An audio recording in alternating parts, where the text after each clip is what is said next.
Before we start today's show, I have a really exciting announcement that I've been wanting to share for a long time. On January 1st, 2025, I'm releasing a new book called Money for Couples. For the last 3 years, you've heard me on this podcast speaking to different couples every single Tuesday. I've spoken to over 170 couples on this show about their money psychology, the money messages they heard from their family, the peculiar dynamics that they have around money, where they get stuck, and how they can get on the same page.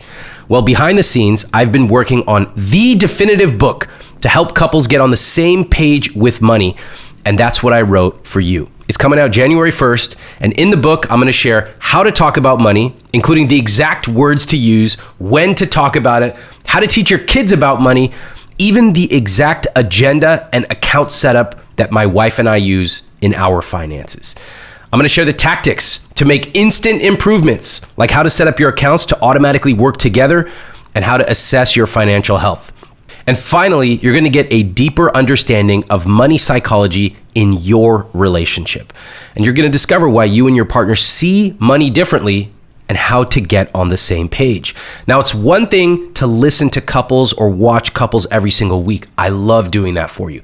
But it's a whole different thing to be able to have the book and to be able to work through it with your partner. I'm so excited to get this book in your hands. You can pre-order it using the link iwt.com/money4couples. And stay tuned for a lot more on this book this year. Again, go to iwt.com/money4couples to pre-order my new book about getting on the same financial page as your partner. On our episode today, he kind of just wants to be able to spend. It's really hard for me to say no. Ashley is frustrated that Brandon isn't involved in their finances. Do you ever bring up money yourself, Brandon? Only if I want to purchase, like when I wanted to buy the snowmobile. She's 29, he's 30, and they are deeply in debt. We did a debt consolidation loan, paid off our credit cards, and then maxed out our credit cards again. I mean, every single one of them over $100,000. They walk on eggshells, but their finances are getting worse and worse. We've always had this like, oh, we're gonna make more money and then it's gonna be better, and it's not. And soon they have an important decision to make about their family, one where money will play a central role. We took out another loan to pay for a surrogate, and we lost it, and then the money was gone, and there was no baby. She disempowers herself from having the final say in these important financial decisions. Ashley wants to pay off debt faster, and you want to live life. Is that the bottom line? Yeah. Guys, that's not a functioning financial partnership. Ashley and Brandon have a fascinating story to share, one that I think is very common. This is going to be uncomfortable. Let's meet Ashley and Brandon.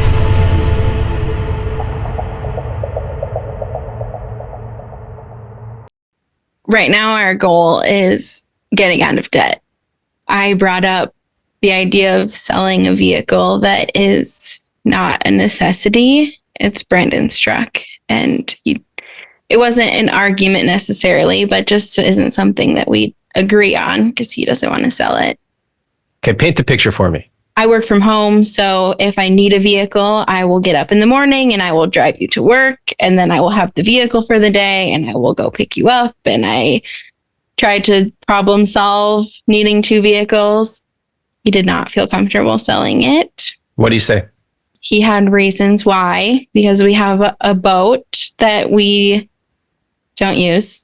What? You have a truck and a boat? Okay, go on. A boat sounds fancy. It's not. And he does do some like woodworking, builds garden boxes. And when he delivers them, he needs the truck to deliver them. And he just likes the truck. If he wants to haul his snowmobile, he can't haul his snowmobile without the truck. If he wants to haul his four-wheeler, he can't haul his four-wheeler without the truck. Is this a joke? No. No.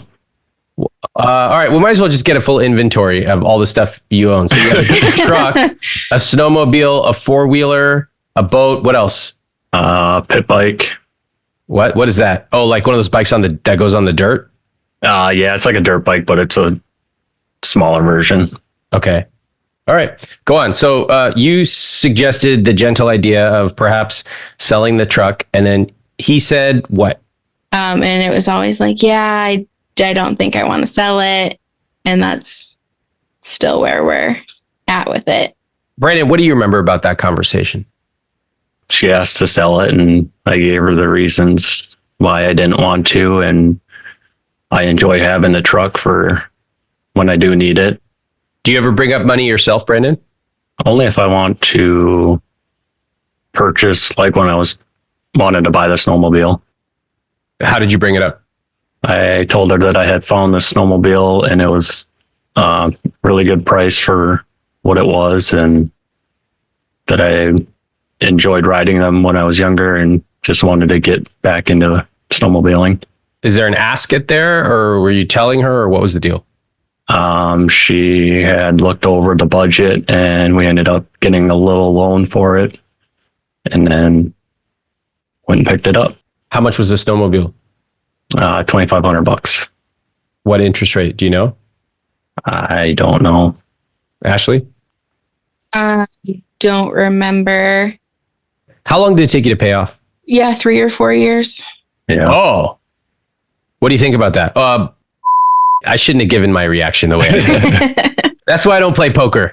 All right. Well, even knowing my reaction, what do you think about 4 years to pay off a $2,500 loan? Looking back at it, I probably should have waited Yeah? For what? till we had the money.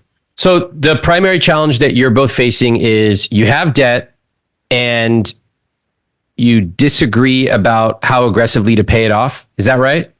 Yeah. All right. Ashley, you want to pay it off what? As aggressively as possible. So right now we're paying way over what our minimum payments are to try and get our, especially the credit card debt, paid off as soon as we can. That's kind of been my main focus because the interest rate is so high. And then after that, I have kind of a debt payoff schedule that's snowballing all of the payments. Okay. And Brandon? That was more of minimum payments just so we weren't strapped. Do you know how much you spend per year? I don't know. I think we spend more than we need to. So I know that we could be putting more towards it. Okay. But I know that Brandon has expressed not wanting to stop living and stop having some of the luxuries of life to pay off the debt that we've accumulated. So I'm trying to find some kind of balance between those two things. Okay. Why are you the one finding the balance, Ashley? Out of curiosity. He doesn't really have any, or doesn't seem to have any interest in figuring out the financial piece of it. Does that concern you? It frustrates me because it feels like it's all kind of on my shoulders sometimes to figure out how we're getting out of the debt, or when, because things weren't always what they are right now, like salary wise or whatever. But when we have been in a worse situation, I was always the one figuring out where, rent was coming from or how we're paying the mortgage. And now I'm the one figuring out how we're going to, pay off our debt. And he kind of just wants to be able to spend the money. Why are you the one doing it? I don't know why he doesn't want a piece of it. I don't know if he thinks he can't. I try and get him to sit down with me to pay the bills and do it together, but he just doesn't seem to be interested in doing it together. I'm going to ask again, same question. Why are you the one doing it? I mean, somebody's got to do it. We'll be right back. Let's get back to the conversation. Brandon, what's your reaction hearing Ashley talk about how she describes herself taking on a lot of the financial burden in the house, the responsibility? I totally agree. I guess I just felt like she had a more understanding and knew how everything worked, I guess. Then when she says, hey, we need to sell this truck, wouldn't you just go, sure, you're the one who runs the money. I'll do what you say. I mean, I guess, yeah. Now I guess I've got a different look at things and realize that there is a lot of debt that needs to be taken care of. I do want to get on the same page and get it figured out on what can be done and try to be more involved with it, I guess. Okay. Ashley, did you know this? No, this is the first that I'm hearing this. So should we just make the debt payoff plan right now? I mean, that sounds good to me. I mean, that was the least convincing thing I've ever heard on this podcast. Come on. You have a guy who owns a truck, a snowmobile, and tons of other toys. He avoids money. He doesn't want to sell the truck. And suddenly, in the first 3 minutes of our conversation, he says he wants to make a debt payoff plan. I don't buy it. Not in a million years. One mistake here would be for me to simply take his comment at face value, bulldoze through some plan, and then hand it over to them, knowing that they are never going to execute on it. There's just not enough foundation yet. So I would rather slow down, try to understand what's going on here, even if it means taking more time, a lot more time, to push him to get honest. I guess just growing up, we didn't ever have money to do anything or buy stuff. You grew up poor, right? Yeah. Mm-hmm. When you think about being a kid with your parents, what kind of phrases do you remember them saying about money when you were a kid? I heard a lot of just, we don't have money for that. I just thought that was how life was. Mm-hmm. And then after moving out and realizing that there is more than what I had, that's what I just had a poor life growing up. He lived in an unfinished basement. His bedroom didn't have a door. Really quickly, if you enjoy these videos and you want to be the first to know when we release next week's, make sure you hit that subscribe button now. It helps me and it helps my team grow. Like, he just lived in a very different way than I did. Like, their holidays were different. The first Christmas I was at his family, there were like 5 presents under the tree for 3 kids. You just felt like they just couldn't give to them. But I think it also was a combination of couldn't and wouldn't. Wouldn't means what? I think they were a little more selfish with how they spent their money than how my family spent their money. Mm-hmm. So when they had money, they spent it on things like alcohol and cigarettes and things that his parents wanted, and not things that they would go towards their kids. Brandon, what lessons did your parents teach you about money, knowingly or unknowingly? There wasn't a whole lot of teaching. My dad had a notebook that he would write down like the bills and stuff, and that's how he would pay them. Ashley mentioned the alcohol and the cigarettes that your parents got. What do you make of that when it comes to spending? Back then, I didn't really think about it, but growing up as I got older, I realized that it wasn't something that they needed. It was just something that they wanted. Mm-hmm. What's the difference? That it wasn't a necessity. Are you resentful at all?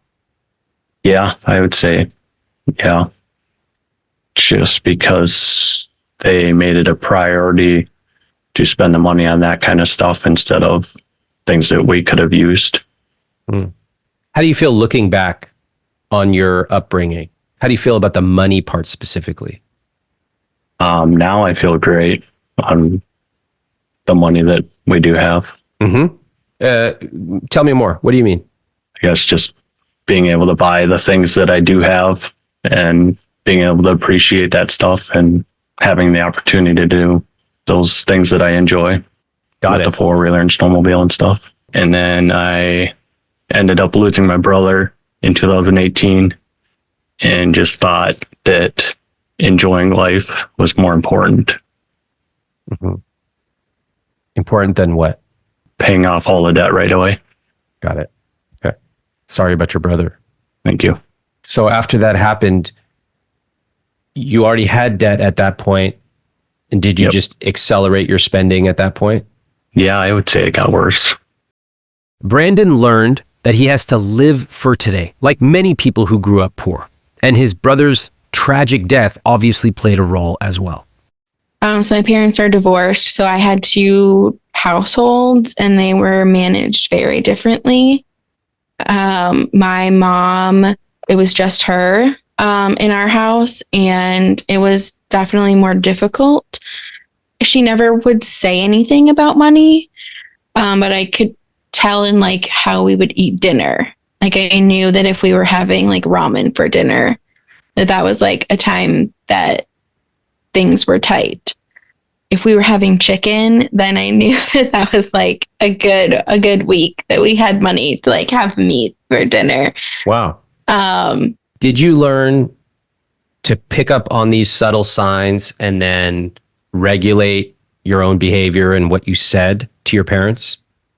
I mean, once I got to an age where I could tell that there was a difference, I tried not to ask for things unless I needed it. And I really tried not to ask for things just because I wanted it, or just because it was cool to have it, or because kids at school had it.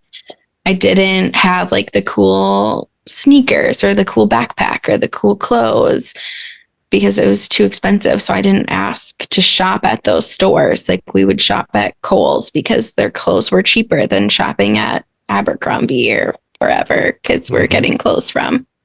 What lessons did your parents teach you about money? Knowingly or unknowingly? To spend money when you have it. Oh, why is that? Spend money when you have it because you don't know when you're going to have it again. So did you learn about anything long-term related to money? Saving, I know it wasn't investing. Oh, no. But saving? No. Okay. No phrases like put money away for a rainy day or something like that? No. I'm asking because she dances around topics with Brandon. Like she said, I suggested a lot of things. I told him I would pick him up from work. And people who do this, they dance around, they walk on eggshells. They often learn it from one of their parents. And common examples are an alcoholic or narcissistic parent, although it doesn't always have to be that extreme. But give me the bottom line here. What is it? Ashley wants to pay off debt faster and you want to live life? Is that the bottom line? Yeah. Can we back up and talk about what's really going on here? How long have you two been married? 7 years. Okay. And how did you meet? Through Facebook. Okay, cool. Did you grow up in the same area? No, we lived an hour apart from each other. Okay. What general vicinity was that?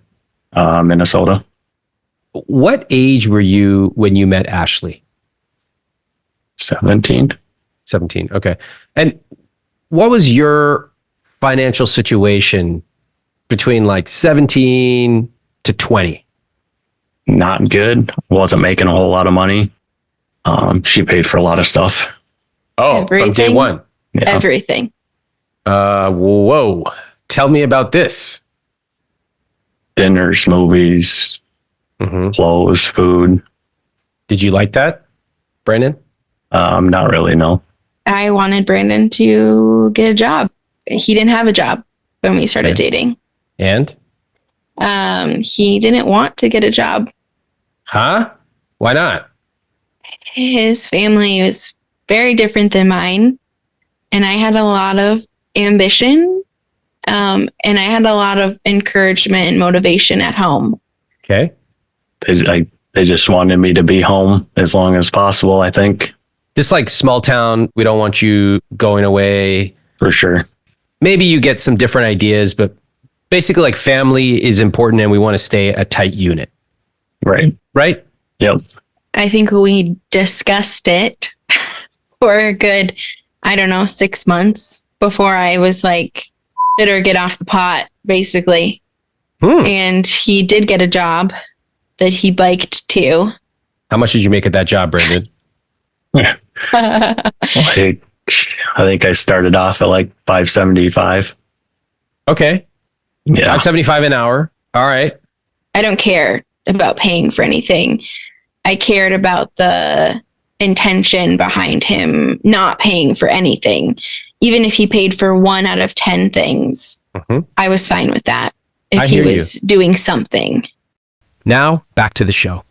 Yeah, it's not about how much somebody makes down to the second decimal place. It's not about what micro percentage they contribute. It's about, are we aligned on values? Yeah. Do you want to work? Do you want to be a partner in this business, the business of running a household together? Yeah. So you basically created sort of a soft ultimatum, or maybe it was a true ultimatum, like get a job or get out. Was that it? Yeah. Damn. And it worked. It did. What do we all learn from this example? Anybody? What is it? Well, I think it was good that I was more firm in expressing my needs. You told me you talked about it for 6 months. And the only thing that got Brandon to change was what? Giving him an ultimatum. Brandon, do you receive that message? Yeah. You think that that's true? Yeah, I do. Does she still pay for more? I guess, yeah. What do you understand about your family finances? That I never paid attention to it at all. Okay. So, y'all got married. Did anything change with your finances after you got married? We did something big after we got married. Maybe you could say that. Bought the house. How much did the house cost? 155. 155. Okay. How'd you decide that you were going to buy a house and also how much house you could afford? Um, Can I interrupt for a second? Do you feel like you're being interrogated right now, Brandon? I feel like I'm pulling teeth to get answers out of you. I guess there is things I just don't know. Sometimes the most powerful thing you can do is to call out the elephant in the room. That is true in business. That is true in personal life. Brandon has been replying to me with one-word answers since we started talking. Coming on here, talking about their financial details is uncomfortable. I get that. But I also know that they called me for help. My team prepped them, tells them exactly what to expect. We require them to listen to at least one previous episode, and we give them multiple chances to say no before they ever talk to me. So anyone who comes on this show really, really wants to be here. That's why it is extremely hard for me to work with someone if they're not present and they're giving me short one-word answers. What I'm hearing is you two don't communicate about money a lot, correct? Correct. We communicate about money when he tells me that he's frustrated that he feels like we don't have any money. Okay. How often does that happen? Frequently. If we're making more than what we used to be, how come we're always so tight on money? And when you're asking Ashley that question, what are you hoping she tells you? I guess I was hoping that she would say that there is more money that we could be spending. I mean, I still want to be able to do stuff and not put ourselves in a place where we can't enjoy doing things, but still want to be able to pay off our debt quicker. Okay. I'll take you at your word. If that's what you want, I can help you do that. So you're willing to cut out some of the things that you are currently spending money on. Yep. It's kind of an uncomfortable topic in relationships, talking about ultimatums and boundaries and consequences.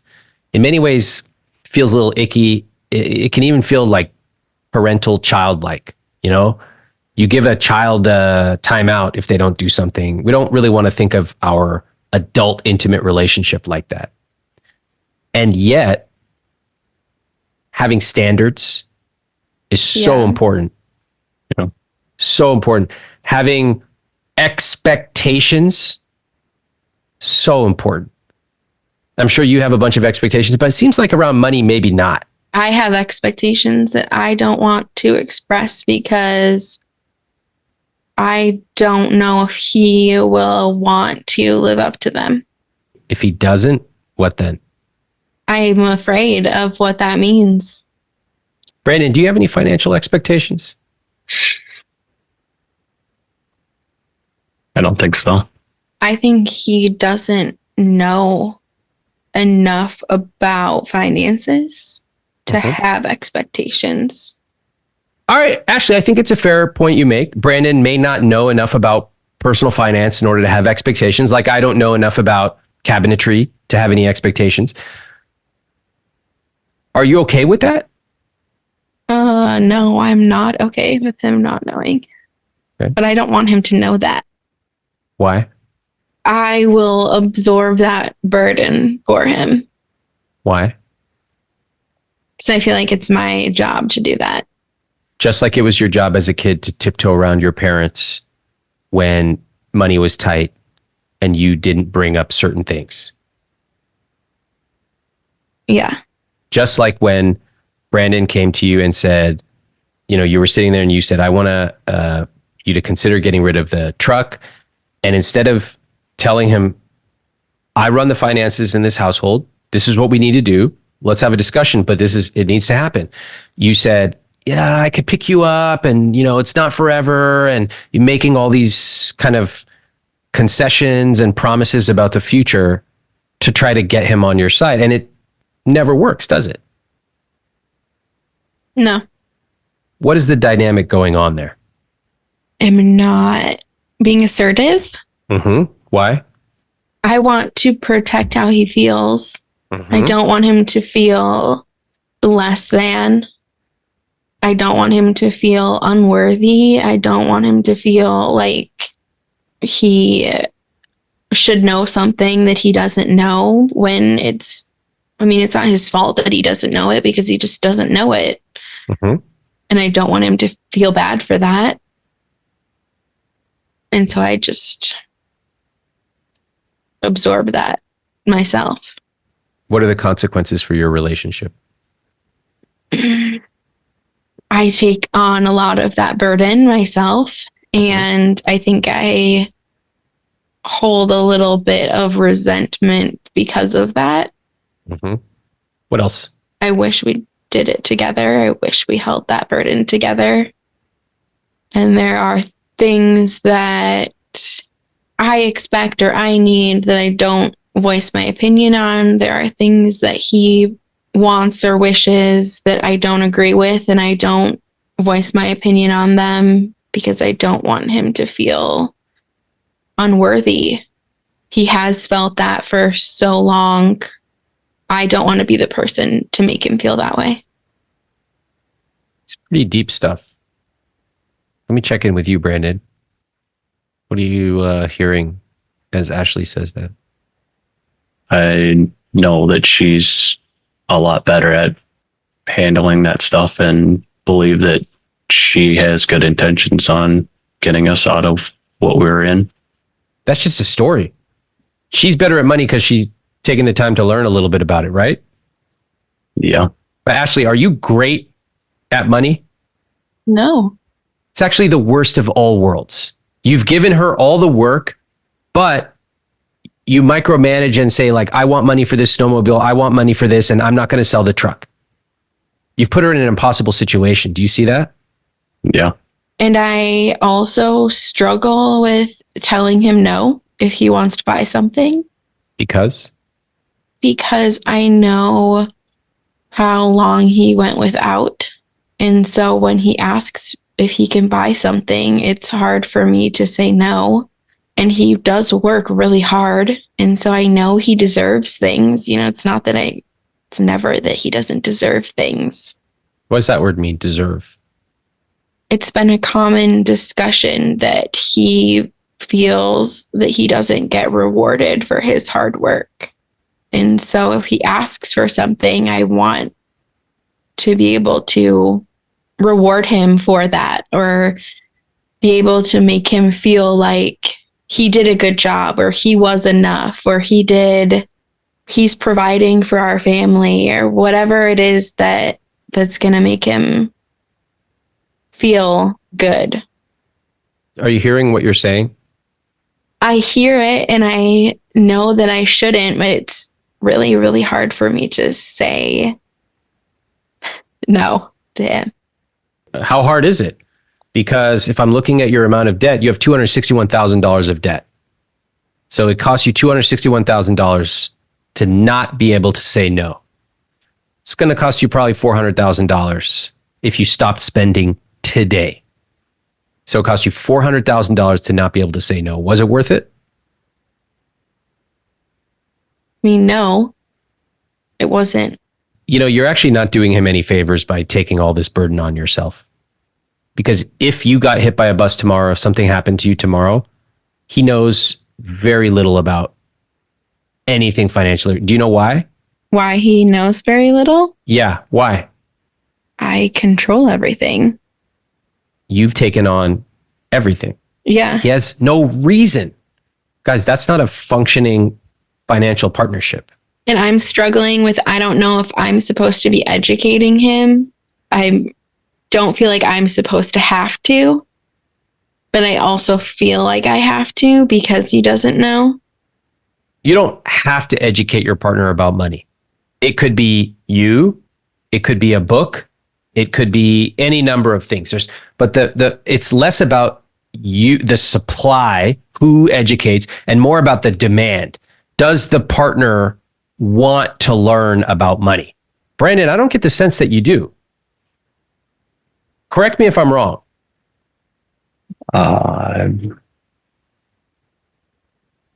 It's never been anything that I've thought about. So I don't mind if someone doesn't understand the technicalities of money or even the basics. A lot of us were never taught that. But I'll tell you that it's really hard to move forward if they don't want to talk about money or if they simply don't care. And we also need to acknowledge that Ashley plays into this dynamic. She's effectively subsidized Brandon since they first met. I don't just mean financially, I mean handling the labor of the finances. Then she tiptoes around, offering concession after concession, disempowering herself, but ultimately never actually saying no. Ashley plays her role. But this is really about Brandon. If he doesn't change, how can they ever be partners? Money is not just something like who's going to water the plants. Money is something that will play a role in their relationship for every day until they die. Money will affect where they live, what they eat, their family, what they do for fun, their safety, even their daily stress level. Ashley is not only financially supporting her husband, she's shielding him emotionally and intellectually. And she disempowers herself from having the final say in these important financial decisions, even though she's the one managing the day-to-day money. Now, this is really complex stuff. I'm not a therapist. I always encourage my guests to see one. And that's exactly what I told Ashley and Brandon. And I genuinely hope that they do. There is another time-sensitive issue around money that I want to talk about. We took out another loan to pay for a surrogate, but our credit wasn't great. So our interest rate is high. And we went through the whole process and we had a surrogate, like we went through everything. She ended up pregnant and we lost it. And we went through IVF with her and the transfer didn't work. And then the money was gone and there was no baby. So we're paying that loan and we have no baby. I mean, I don't want to say I regret it, but we really were motivated to start a family. So I understand that you're thinking about starting a family. And what's the financial considerations there? It's expensive. Mm-hmm. We already, I mean, that is a large portion of our debt right now. yeah, We were using a surrogate and we had to take out a loan for it. Okay. It didn't work. So I'm we have a sorry. loan that we're paying and obviously nothing to show for it. So for me, that is a big motivator to get our debt paid off. So are you thinking of potentially, after you pay off debt, potentially engaging with another surrogate? Yeah. Okay. And how much would that cost? It's probably going to cost at least $20,000, somewhere between $20,000 and $40,000. Okay. All right. So understand, and that is just a really expensive, emotionally difficult process. I'm sorry you had to go through what you've already gone through. That's tough. Yeah. yeah. Fertility challenges, IVF, surrogacy. These are real concerns for families and their finances, and they are rarely talked about. We really need to shine a light on these important conversations. So I'm very grateful to Ashley and Brandon for bringing this up. Now let's take a look at their numbers. Assets, $238,000. Investments, $42,460. Savings, just over $1,000. Debt, $261,214. Total net worth, $20,292. So I've gotten a couple of promotions. So I started in 2018. The salary bump wasn't much when I actually switched jobs. But since then, through different promotions, I've gone from like $41,000 a year to $95,000. Damn. All right. Yeah. Take the win. That's cool. Yeah.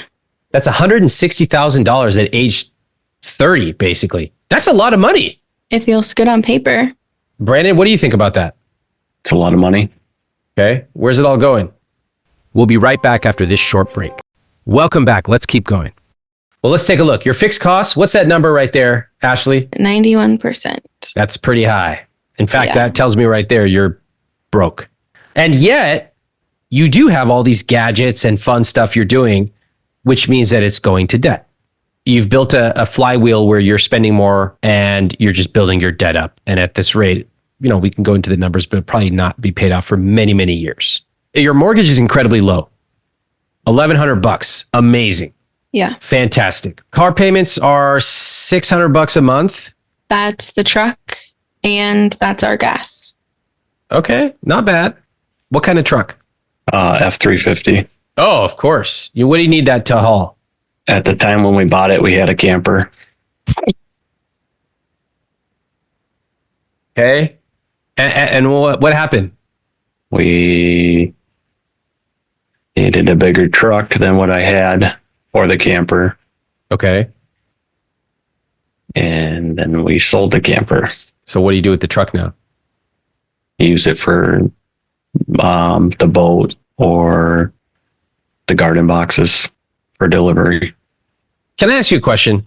Like when you used to have the camper, how often did you use it? Like go camping or whatever?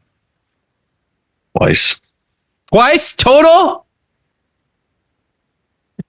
What the You bought an F-350 because of 2 times of camping? I know no truck guy has ever answered this question, but I have to ask.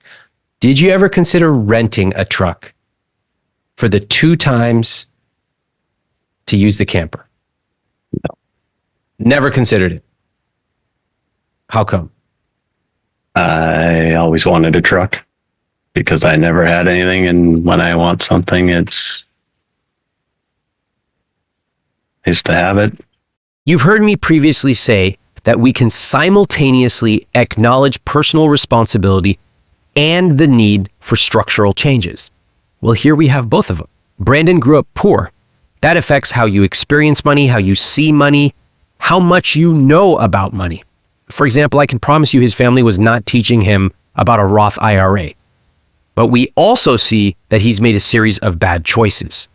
Who buys a Ford F-350 to go camping twice? And all of these things without actually understanding or even caring about the financial consequences?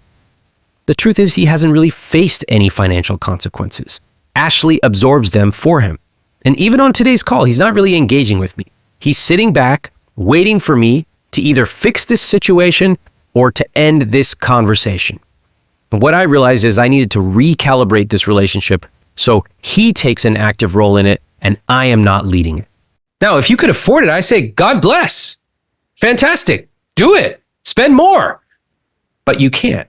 Like looking at it, it is so obvious. We haven't even gotten to the bottom of the CSP. It's so obvious. And forget about the numbers. Look at your wife. What does she look like right now? If you're looking at her. Disappointed. What else? Sad. Frustrated. It's like pretty serious. Do you see that? Yeah. I'm here because I'm trying to help. Again, you guys called me. I want to help. I have a lot of time for you both. I understand that the way you grew up was I didn't have a lot. And so the minute you started earning money, you wanted to spend it on things you love. I get that. It's a very simple story. A lot of people have gone through that story. The problem is you can't afford it. And you have a massive disconnection with your wife over money. Where do you want to go from here, Brandon? Be more involved. So I'm going to finish the numbers and then I'm coming back to you, Brandon, because you're going to tell me what kind of plan you want to make. All right? Yep. Your debt payments are $3,111 per month. It's not like minimum payments. That includes additional money that we're putting towards debt to get debt paid off. All right. How much extra are you putting? So that number to the right. Mm-hmm. Basically, let's just say $2,000 a month and you're paying approximately $3,000 a month. So you're paying an extra $1,000 a month. Yeah. All right. I respect that. And that's really the source of a lot of tension. Ashley, you're saying, I want to put this money so we can pay it off fast. And Brandon is saying? He would like to maybe not put that whole amount. We're going to recalibrate this relationship. It's been me asking questions. Now it's going to be you telling me what you want to do. Go ahead, Brandon. I have no idea. So what's the solution here? The solution is not just to be like, oh, I give up and like, let's just keep doing what we're doing. Because the path you're on is worse in the future. So can I jump in on? Okay. No, because Ashley, you could solve this problem. You could have solved it years ago. But the problem is you have very murky lines between the two of you. If you just want to run at home, financially speaking, then run it. But you're doing the thing where you kind of run it, but then you feel bad and you give Brandon all this money and Brandon knows what to say to get you to be like, oh, he's done well. He deserves it. Nobody deserves anything with money. Okay. Yeah. So Ashley, no, I don't want your answer because you could have run stuff a long time ago. If this is going to work with the two of you, Brandon has to rise up as a teammate. Otherwise, the two of you can do this separately. I've worked with a lot of couples in situations like yours. I always ask them, do you want to make no changes, small changes, or really big changes? What do you all say? What do you say? Changes. Huh? What? Big changes. Okay. And Ashley? Big changes. By the way, Ashley, I love that you asked him first. That was great. Sell the truck and get rid of the chiropractor. All right. You want to see what happens if we do that? Let's try it. I like that. That's an idea.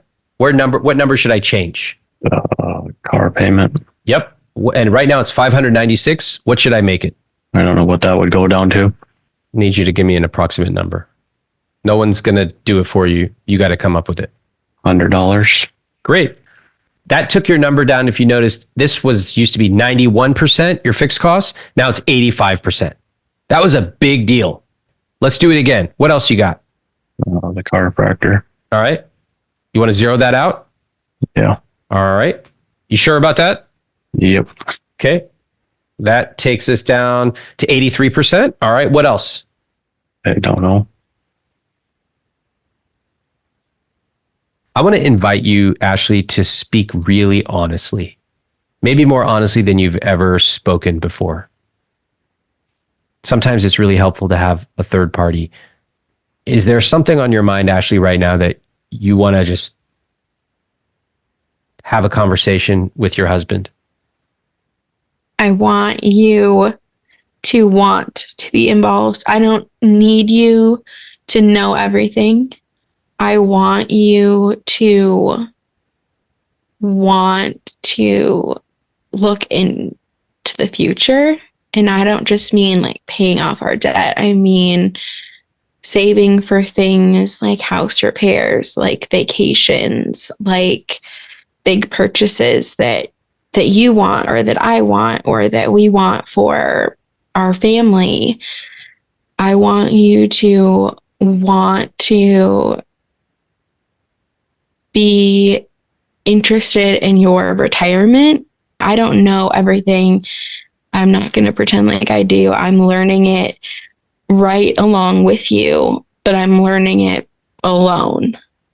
And I don't want to learn it alone. I want to learn those things together. I don't want you to rely on me to make all the money. I don't expect you to ever earn a certain amount.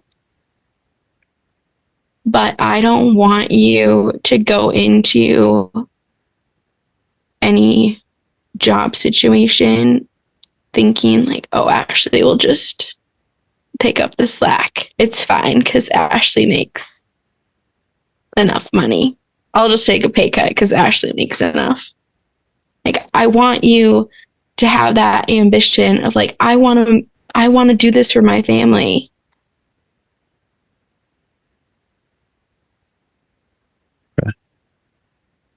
I'm sorry. You can go through life sitting back like this. And I get the sense that's what you wanted to happen today. Oh, Sethi's coming here. Ramit will fix it. Fix me. And then you just kind of sit back and wait. This is your life. This is your, not just your rich life. This is your debt. You're talking about family planning. Yeah. Get up. Lean forward. Take initiative. Do you guys really want to do this? I want to. Okay. What do you want to do? Do you want to? Yeah. I want to be in this together and be able to go through all this and figure out a game plan. Tell me what you want to do. I don't know. The truck is the only thing that has a payment. You could still have an asset even if it doesn't have a payment. Truck still has payments. What else? What else do you own? House. Yep. What else? Snowmobile, 4-wheeler. Uh-huh. Dirt bike. Yep. What else? Car. How much would the snowmobile sell for? If I'm lucky, 1,500. All right. And the 4-wheeler? Probably the same. 1,500. And the boat? Probably around the same. 1,500. And the pit bike? $600 maybe. That's $5,100 right there for all that stuff. It's a decent amount of money. Mm-hmm. What about that truck? Maybe $8,000. How much do you owe on that? I don't know. Ashley? 6. $13,100. The truck plus the snowmobile, the 4-wheeler, the boat, and the pit bike. Quite a bit of money. Mm-hmm. You look torn. Yes. Yeah. Why? Because that's stuff other than the truck is paid for and enjoyment. Hmm.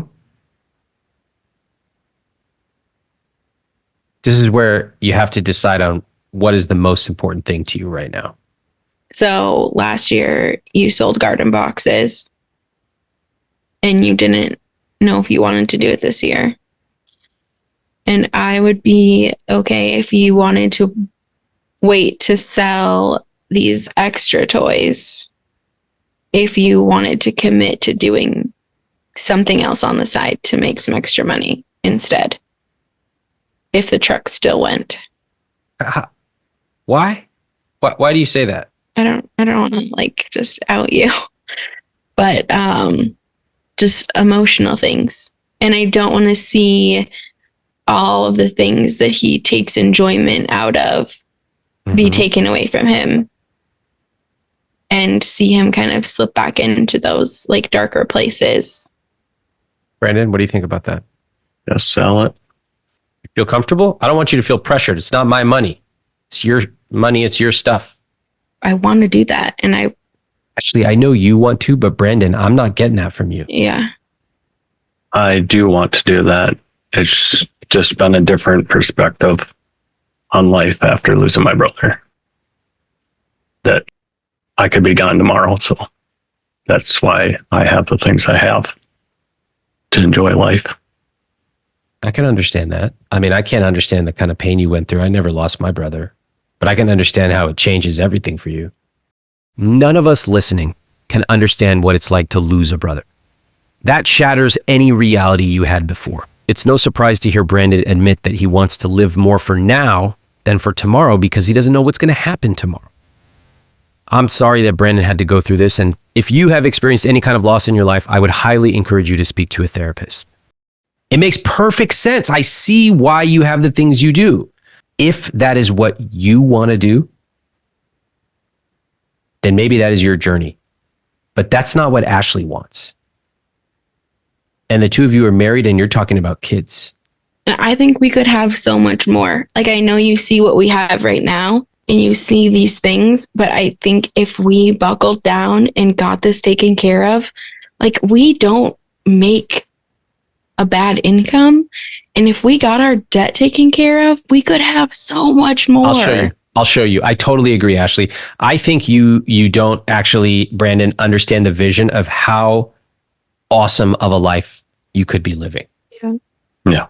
Let's say we get rid of these debt payments, all right? Pay these freaking things off. Your fixed cost just dropped to 42%. That's amazing. That means, well, first of all, you can start investing much more aggressively. You could be investing $24,000, $25,000 a year, okay, while still having more money to spend on the things you love, more than you have right now. This debt is killing you. That's why it's driving me insane when we're sitting here agonizing over simple decisions, because I see what's possible for you more than even you see it. $2,000 a month, just to give you a sense of how much that turns into. I know this isn't even going to seem real, but I'm just going to show you anyway. I think that's important because I don't think he realizes either what that would turn into investing it, because I would love to retire early and be able to experience life later together too. So if we just take, some basic numbers here, you have $42,000 invested. Let's say you put in $24,000 a year, which is very realistic after you pay off your debt, like extremely realistic. You could actually put in more than that. Right there, that's worth $4 million by the time you're 65. That's a lot of freaking money. Let's make it 30. Let's say it takes you a few years to pay off your debt. You're still talking about $2.7 to $3 million. Now, Brandon, when I say that number, what goes through your head? That's a lot of money. What else? We could be living life a lot different. Like what? Traveling. I know Ashley really wants to do a lot more traveling, and we could take a lot more trips and go on fishing or snowmobile trips or whatever. Bingo. Now you're getting it. I feel like something just happened. Am I the only one feeling this energy right now? I feel like his whole face changed. What the is going on right now, Brandon? Tell me. I saw the numbers and what they could be. And then what happened? That changed how I feel on getting this debt paid off. Tell me now. What do you want to do? Sell it. Sell what? Tell me. Everything. Yes. Right now, it's just you have this huge cloud over you. And everything you do is about the debt. Can we eat this thing at the grocery store? What about our debt? Can we, let's dream. We can't because we have debt. It's all debt all day. And yet, neither of you wants to do the things that are going to get you out of debt. Yeah. I can't do it for you, but you can. I don't know. I think we were resistant or in denial. Are you in denial right now? No, I'm fully aware that we have screwed up and screwed up and screwed up. Brandon, how about you? Yeah, I definitely see it. I was honestly shocked at how fast things changed in the last few minutes of this conversation. If they're excited, I'm excited. Because sometimes you just need to see that it's possible to live a rich life to shake you out of being stuck. Let's listen to their follow-ups now, starting with Ashley. I was really surprised with how our conversation with Ramit went. I didn't think it was going to be so deep and so much about our relationship and our communication. And so that's the thing we're tackling first. We've decided we're going to sign up for couples counseling. And I think that's going to be so great, not just with financial communication, but just our communication in general. My greatest takeaway was Ramit said, this is going to be uncomfortable. And even though it was my idea to attack our debt, I also didn't want to be uncomfortable. And there were certain things that I didn't think to get rid of, or I didn't want to get rid of, certain, subscriptions or things like that. And I wasn't willing to be uncomfortable. And it really hit me that I need to be. It's time to be uncomfortable. We've canceled the subscriptions. We're going to sell the toys. We're going to sell the truck.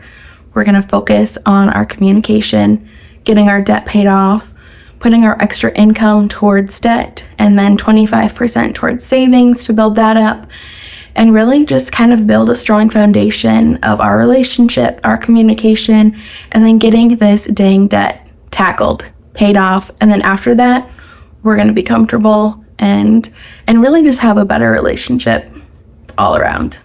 Extremely powerful. What a moment when she acknowledges that change is going to be uncomfortable and she realizes that she's spent years trying to avoid being uncomfortable. I am so happy hearing Ashley's update. And now let's listen to Brandon's follow-up. After our meet with Ramit, I realized that there is a lot about our financials that I didn't know and that I need to know about. We have decided to sell off some things to help pay for the debt, and we are canceling some subscriptions. I have agreed to go to couples counseling with Ashley. I'm hoping that they both make a change and they both do it as a team. Ashley has been the leader for so long that she truly needs a teammate. Now, Brandon can acknowledge where he came from, what has happened in his life, and he can also choose to create a new chapter of his life together with Ashley. I wish them both the very best. Thank you very much for watching and for listening. I've gotten some feedback recently that I seem to only talk to couples who make a ton of money and struggle spending it. Now, I want to tell you that I am listening to your feedback. I hear your comments, I see them, and I appreciate every single one of you who listens and watches the podcast. In terms of our couples, I'm really proud of the diversity on this podcast. We go out of our way to find couples with different incomes, ethnicities, sexual orientations, geographies, ages, and my goal is to be as inclusive as possible, to show you every single different type of couple out there when it comes to money and relationships. Because I want you to be able to take the lessons that they share and apply it to your life. As a result, my team and I are always looking for diverse couples to apply for this show. So if you make the median income, if you make less than 6 figures, if you have a different situation that hasn't been addressed on this podcast, I want to hear from you. Please go to iwt.com/apply and share your situation with us. Remember that my team and I would love to share your story with everyone who listens and watches this podcast. Thanks again for watching, and thanks for your feedback.